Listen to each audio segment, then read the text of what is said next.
Bismillahirrahmanirrahim, and welcome back to this next video. And this is another video on the eosinophils. In the last video I've told you about the major basic protein, which is an important component present in the granules of the eosinophils, and we talked about the major basic protein in detail. In this particular video, I want to focus on another important component that is present in the granules of the eosinophils, and that is known as the eosinophil cationic protein. This eosinophil cationic protein is a very important granular component of the eosinophils, and they are very important in the parasitic infections as well as in the allergic reactions. The ECP, they have also got an important role when you talk about the bacterial infections, or when you talk about the infections by the single-stranded RNA viruses. These eosinophil cationic proteins, there are different glycosylated forms of this particular protein, and the molecular weight, it ranges from 18 to 22 kilodaltons. This ECP, this is a cationic protein. What I mean by that is that the net charge on the ECP is positive due to a high content of the basic amino acids like the arginine and the lysines. Looking at the mechanism of action of the ECP, so for example, if this is an ECP molecule, this ECP, what it do is that it is going to insert itself into the lipid bilayer.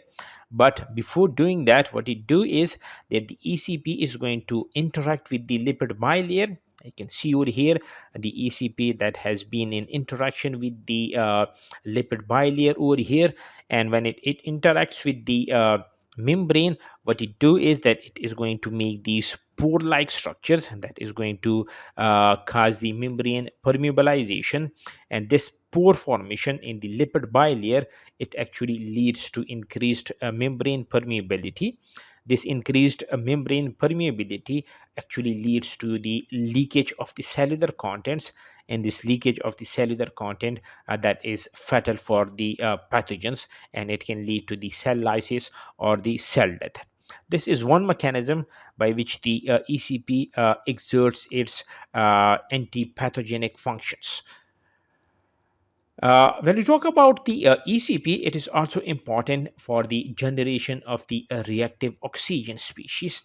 And now what the ECP do is that it can indirectly lead to the generation of a reactive oxygen species, and these reactive oxygen species cause oxidative damage to the bacterial cells. And this oxidative damage to the bacterial cells, it can be done by damaging their membranes, their lipids, their proteins, and the DNA. In this particular video, I want to focus on the effect of the reactive oxygen species on the membrane and the lipids and in the DNA. In my next video, I'll be focusing on the functions of the reactive oxygen species against the lipids and the proteins. So let us talk about the effect of the reactive oxygen species on the membranes and the lipids. When we talk about the lipids, they are very important component of the membranes of any living organisms, and the reactive oxygen species like the hydroxyl radicals or the hydrogen peroxide producing the reactive oxygen species, what they do is that they are going to attack the lipid component of the bacterial membranes, primarily the phospholipids. And as I've told you, these phospholipids, they are very important component of all living organisms, the cell membranes of all living organisms. So when it attack on the phospholipids, what it do is that it is going to lead to the formation of the lipid peroxides and reactive aldehydes. For example, it can lead to the formation of the MDA and the 4-HNE. Now, this particular phenomena where the lipid peroxidation, it takes place, or the formation of the lipid peroxides takes place, this particular phenomena is known as the lipid peroxidation. So lipid peroxidation would be the phenomena where the reactive oxygen species that lead to the formation of the lipid peroxides. And this lipid peroxidation that actually disrupts the membrane structural integrity and fluidity, creating pores in the membranes and causing leakage of the cellular content. And we have already discussed that when the ECP that it insert itself into the membrane, that is going for the formation of the pores and ultimately death of that particular pathogen.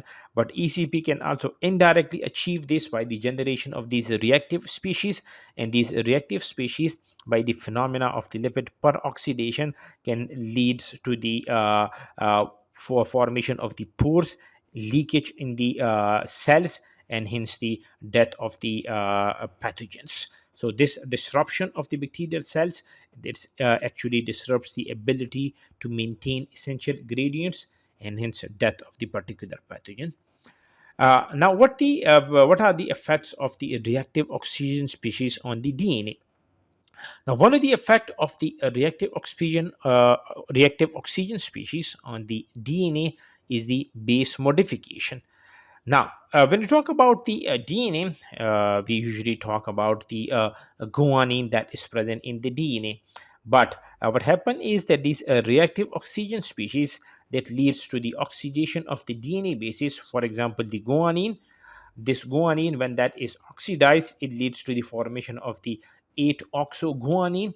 When this 8-oxoguanine that is made, the end result is that this modification can cause mispairing during the DNA replication. And when there is mispairing in the DNA replication, that can have consequences on the cells in terms of the physiology, and in terms of the genetic characters. uh, there are also some other kind of the base modification as well by the reactive oxygen species. For example, the 5 hydroxy methyl uracil, which is actually a thymine base modification that also affect the base pairing and the replication fidelity of the DNA molecules. Another important effect of the reactive oxygen species on the DNA is that it can lead to the cleavage of the phosphodiester bond. And of course, when you talk about the phosphodiester bond, you're talking about the single strand breaks, because the phosphodiester bond, they are present in the single strand, and they are responsible for attaching one nucleotide to the other nucleotide, thereby helping in making a polymer of the nucleotides. Another important effect of the reactive oxygen species on the DNA is the double strand breaks. And in case of a high level of the reactive oxygen species or the persistent oxidative stress, these double strand breaks, they are very challenging to repair, and it can lead to chromosome fragmentation or rearrangement. So when there is higher exposure to the reactive oxygen species, they go for the double strand breaks. These double strand breaks, most of the time, they are very challenging to repair, and if you are not able to repair this, that can lead to the chromosome fragmentation or rearrangement, thereby having a negative impact on those particular cells. uh, Now, what are the consequences of the damage to the DNA? I've told you some. Let me summarize them for you. That the DNA damage, it can lead to the mutations. There are a lot of mutations that can be caused by the reactive oxygen species. Let me focus on two of them, or I would say three on them. One is known as the point mutation. The other one is known as the insertion mutation, and then you have got these deletion mutations.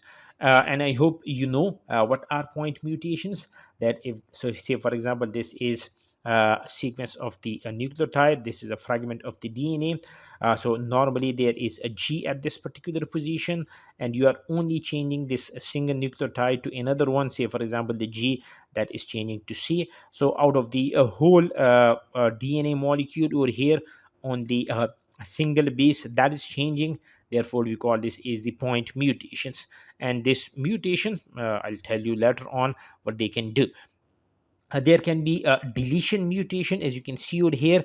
This is the original sequence of the DNA, and when these two guanines they are gone, that means you have got a new DNA sequence where there is mutation in the original sequence. Then you can have the insertion mutation. As you can see over here, there are only 6 base pairs in the original DNA molecule, but you are inserting this whole these three nucleotides over here, thereby you are changing the sequence of the original DNA molecules. And all of these mutations, the point mutation, insertion, or the deletion mutation, most of the time they are hazardous for the cells.